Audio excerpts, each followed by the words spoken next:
সাম্প্রতিককালে যে নির্বাচন হলো, লোকসভা নির্বাচনে রাহুল গান্ধীকে লোকসভার বিরোধী দলনেতা করা হলো। রাহুল গান্ধীকে বিরোধী দলনেতা হিসেবে কিভাবে দেখছেন? রাহুল গান্ধী অ্যাপ্রোপ্রিয়েট লোককে চুজ করা হয়েছে কংগ্রেস দলের পক্ষ থেকে। রাহুল গান্ধী দেশের মাটি চেনে, দেশের মানুষকে চেনেন। কংগ্রেস দলটাকে নিজের মতন করে সাজাতে চাইছেন, মহাত্মা গান্ধীর লিগাসিকে বহন করার চেষ্টা করছেন। রাহুল গান্ধীকে যে দায়িত্ব দেওয়া হয়েছে বিরোধী দলনেতা, উপযুক্ত দায়িত্ব দেওয়া হয়েছে এবং আমরা মনে করি রাহুল গান্ধী বিরোধী দলনেতা হিসেবে সম্পূর্ণ সফল হবেন। আর এই লোকসভা নির্বাচনে আরেকটা বিষয় হচ্ছে, উল্লেখযোগ্য বিষয় যে এই বছর লোকসভার বিরোধী দল হিসেবে মুখ্য বিরোধী দল সাম্প্রতিককালে 10টা বছর এরকম আসন সংখ্যা পায়নি কংগ্রেস। এ নিয়ে কি বলবেন আপনি? না, সামগ্রিকভাবে ইন্ডিয়া জোটের ফল তো যথেষ্ট ভালো হয়েছে। আরও কয়েকটি রাজ্যে আরও ভালো ফল করতে হতো। আমরা চাই ইন্ডিয়া জোটটাকে কনসলিডেটেড করতে। যদি ইন্ডিয়া জোটটা কনসলিডেটেড হয়, এই সরকার টিকবে না। যদিও সরকার আর একক সংখ্যাগরিষ্ঠতা পায়নি, নরেন্দ্র মোদীর দল আর একক সংখ্যাগরিষ্ঠতা পায়নি, তিনি এখন পরনির্ভর দল। এই যাদের প্রতি নির্ভর করছেন তারা কতদিন ওকে নির্ভরতা দিবে সেটা আমাদের দেখতে হবে। আমার মনে হচ্ছে হয়তো নিজেরাই ভেঙে যাবে, আমরা ভাঙতে যাব না।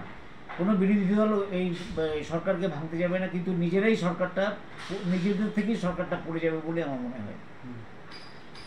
আর এবার বিষয় হচ্ছে যে কংগ্রেস দলের একজন এই যে আমাদের পশ্চিমবঙ্গ প্রদেশ কংগ্রেসের যে সভাপতি হিসেবে আপনি কাকে চান? এটা দল হাইকমান্ড যাকে ঠিক করবে তাকেই আমরা মেনে নেবো। এটা তো হাইকমান্ডের ব্যাপার। অনেকগুলো নাম আছে, অনেকগুলো নাম নিয়ে চর্চা হচ্ছে। যাকেই সভাপতি করা হোক আমরা তাকেই আমরা মেনে নেব এবং খুব তাড়াতাড়ি এই নামটা ঘোষণা হয়ে যাবে। আগামী সপ্তাহে হবে। আজকে শনিবার, রবিবার এসএসসি অফিস বন্ধ থাকে। আগামী সপ্তাহে হয়ে যাবে। যাকেই সভাপতি করুক না কেন আমরা তাকেই মেনে নেব, ঠিকমতো কাজ করব। সাম্প্রতিককালে আরেকটা বিষয়, আমাদের যে উত্তরবঙ্গ জলপাইগুড়ি জেলা মূলত, এখানে যে তিস্তা বন্টন চুক্তি এ নিয়ে বারবার একটা আলোচনা চলে। এ নিয়ে আপনি কি বলবেন? না, এটা দ্রুত সমাধান হওয়া উচিত। অনেকদিন থেকে আলোচনা চলছে। আলোচনার মধ্যে না থাকে, এটাকে বাস্তবায়িত করাটা ভীষণ দরকার সকলের স্বার্থে, বিশেষ করে উত্তরবঙ্গের স্বার্থে।